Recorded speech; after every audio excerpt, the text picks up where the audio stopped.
Hi, welcome to Hey Parents, Let's Chat, where the more we share, the more we learn, and the better parents we become. Today, I wanted to have a conversation about chores and allowances.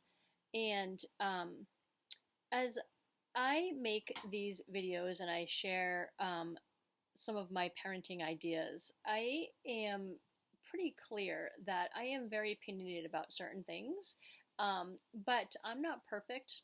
And this is one of those videos where I'm going to be right out up front and say that I could have done way better at chores. And so I hope through this video and through my experiences and my learning, I can maybe share from my mistakes and share how I should have done it better to perhaps save you from making some of the same mistakes that I did. And so I know that there are families that do chores differently, and some people pay for chores and some people don't. Some people have chores, some people don't. Some kids have lots of chores, others have just a few. Um, Regardless of how you do it, I think that chores are important. I feel like it teaches kids responsibility. I think it teaches them community. We're all living in a family, we're all going to pitch in. Um, I never believed in paying for chores because I just believed that you're part of our family. You're going to pitch in. And we all help each other. We're all living in the same house, we're the same community. Everybody pitches in. That was how I felt. And so I didn't feel like paying for chores was something that was important with the message that I wanted my kids to get. I wanted the kids to get a message that we all live together, everybody contributes. Um, but I will say that there was a phase where when they were younger, where I went through many phases because I really didn't feel like I did a good job at this. And so through the parenting journey, I tried one thing, that didn't work. I'd try something else, that didn't work. Talked with my husband, tried to figure it out, and tweaked things along the way. We were never super consistent because we didn't really know how to do it effectively, really. Um, and so one of the phases we went through was that everyone had certain chores that they were expected to do, but then if you wanted to go above and beyond, then you would earn money for those extra projects, like projects like stacking the wood. That was just above and beyond the normal everyday chores in the house. And so that's one way that you can look at it. And that's the only time we really did pay, and that didn't really last very long. Um, Again, we went through lots of phases. And again, I'm hoping that you can learn from my mistakes. I, again, felt it was really important to have chores be a part of living together. Um, but I didn't know how to do it effectively. Um, I felt like I didn't do a really good job in teaching my kids the expectations of certain chores. I also don't think I did a really good job at knowing what chores were appropriate for what ages. I feel like sometimes I probably gave them too much work to do, like expecting them to go do their laundry, wash them, put it into the dryer, fold it, and put it away when they're 8. That's a lot. And so I I feel like I didn't do a great job with that. I also feel like I didn't do a great job teaching them what the expectations were. So here's how we fold laundry. And once we put it in the laundry basket, we bring it upstairs and we put it away. Um, my kids, they I went through again many phases, and there was at one point where I was doing the laundry and okay, I'm just gonna wash and dry. I'm gonna put it in laundry baskets for you. You guys can fold them and put them away. Well, that's silly. They didn't mind living out of laundry baskets. They didn't put them into their bureaus, so they just let the laundry baskets sit on their floor. Um, and then I'd be like, okay, well, I'll fold them. Then you put them away, thinking if I made it easier, then they'd put them away. And again, they didn't care. They just lived out of their laundry baskets.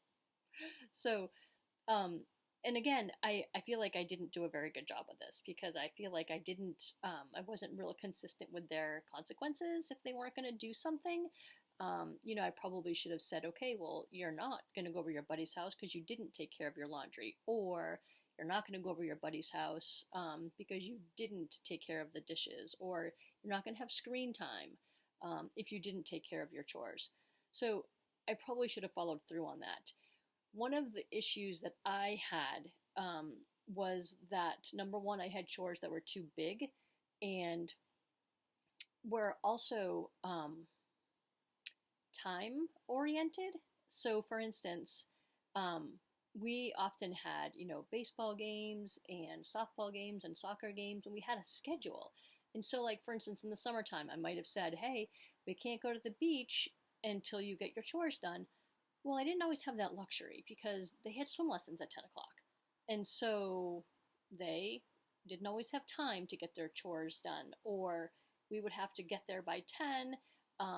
And then, coming home, they're exhausted, and here I am making excuses, which was part of my problem. And so, what are my advice? My advice to you as a parent is figure out what your chores are going to be. Make sure that they're age appropriate. Keep it simple to start off with. And be consistent with your consequences. With dishes, oh my goodness, this is such a pet peeve of mine because if I cooked, then I shouldn't have to be cleaning, and it was the kids' job to clean. And then there was the fight over who rinsed, who put them in the dishwasher, and it would get, done with half effort. And finally, I was just like, I'll just do it because I need to have them done. And I need to have them done so that I can have dishes tomorrow. So when I go to cook dinner, and so if they weren't getting it done, I'd be like, oh, I'm just going to do it. But what I should have done is taught them explicitly. Here's how you rinse. No, we're not giving it to the dog to lick, to rinse. That's not the rinse cycle. You're going to rinse it underneath the water. You're going to hand it to your sibling, and they're going to put it in the dishwasher. And then, of course, they're going to put it any way they want. No. Here's how we do it. The plates are stacked this way. The Tupperware goes on top with very specific directions. If they have specific expectations, you're more likely to get it done the way you want it. And then if they weren't going to do it, then they're just not going to have screen time. And that's a really hard one. Or whatever consequence you guys might have. And so I also would be very wary of having too many chores. Like, I would almost rather, if I was going to go back and do this over again, right? And again, this is me learning from my mistakes. If I was going to go back and do it over again, I would say, okay, one person rinses, one person loads. You guys can switch every other night. And that would be the only chore. I'd rather have them focus on one chore and do it well rather than have a bunch of chores that they're just only putting half effort in because there's too much for them to do. I also would start off with super simple chores, like emptying the trash is a really good one. It's quick, it's easy, it's done. We don't want to start off with something like sweeping the kitchen floor. Or doing laundry or dishes. And so starting off with simple chores, and maintaining the consistency with your expectations. And then once they can do the simple chore, perhaps after 6 months or a year, add one more chore to their list because they're 1 year older. And then you can just add one more until they get used to it, then perhaps add just one more. And of course, it depends on your schedule. I feel like that was part of my problem, is we always had so much to do, and it was really hard to get chores done by a certain time because, we were coming and going so often. And again, I don't want to make excuses, but if I could give advice to any parent out there who is struggling with this same issue,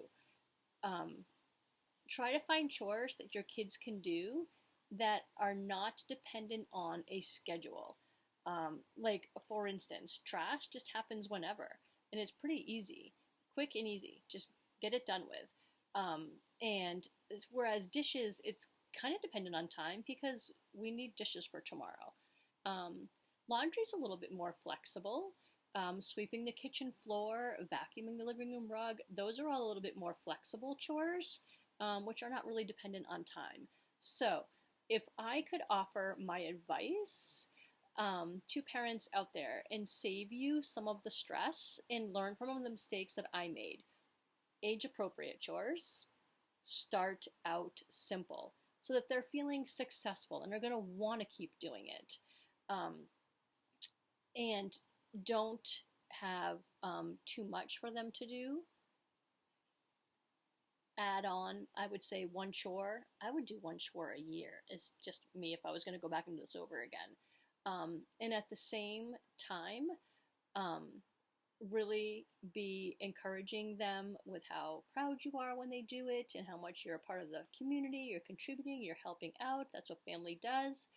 Um, and this is the hard part. Stick with the consequences. Don't make excuses like I did. Have consequences, be consistent, stick with them, and it will pay off. I know it will, because I didn't, and it didn't pay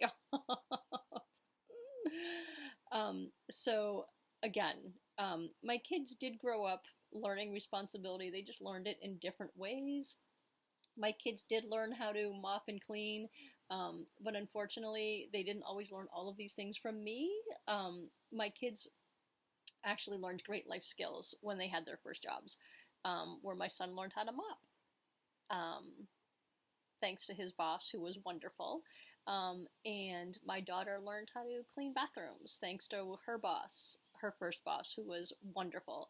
And so my kids did learn how to be responsible, but in different ways. So if I could save you some of the stress, I hope this video helped. Learn from my mistakes. And if you have ideas on how to help parents out there with chores, and how to be consistent with expectations and consequences, add your thoughts to our comment section. You can find comment sections anywhere, whether you find the video on Facebook or YouTube. Add your comments underneath.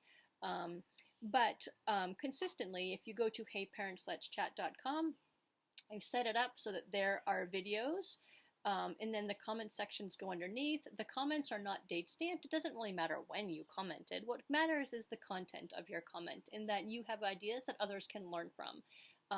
And that's why I have the website Hey Parents Let's Chat set up that way. heyparentsletschat.com set up that way so that you can just go to the subject of your choice, watch the video, add your thoughts, and that way other parents who are having issues with that video or that subject can go to that video and learn from my video, but as well as learn from other people who have inputted their comments.